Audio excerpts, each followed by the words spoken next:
What's going on, everybody? So it's time to have that talk. You know, I made a deal with the owners of Little Caesars some months ago, almost 6 months, I don't know, maybe a year. It's been a while. I've been back for a little while. It was back closer to December, so I'd say it's 6 months.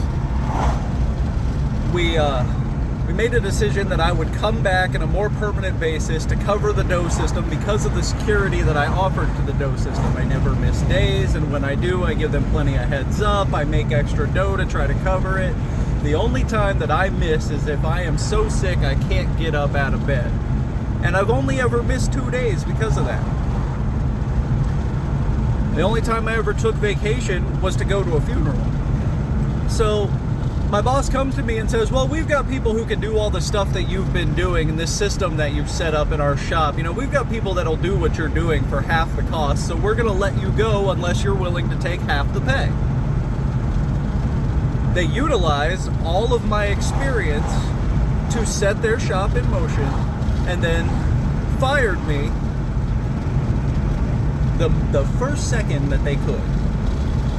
The problem with it being is when I came back to them, it was supposed to be on a permanent basis. Like I said, for the security of what I added, like they literally stole my intellectual property from me.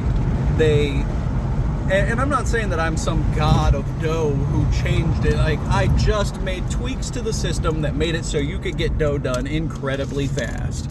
And then my boss decides that, well, now that we've got the system under control and we've got better tools in there, we don't need you, you're fired. Unless you, of course, want to take half your paycheck to keep doing the same job. Seems like there's something that should be done about this, and I'm fairly certain it'll be the customers of Little Caesars that go through the most suffering here.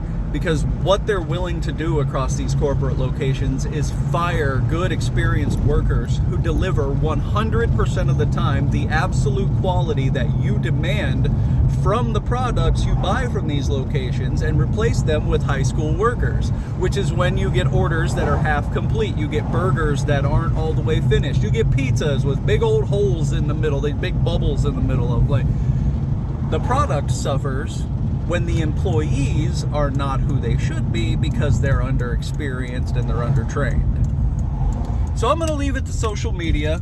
My post reach is big enough that I'm sure I can get it on a couple good people's page. Maybe I can get some exposure for the corporate leviathans that think it's okay to just mess up people's lives and go back on their word because they have all the money.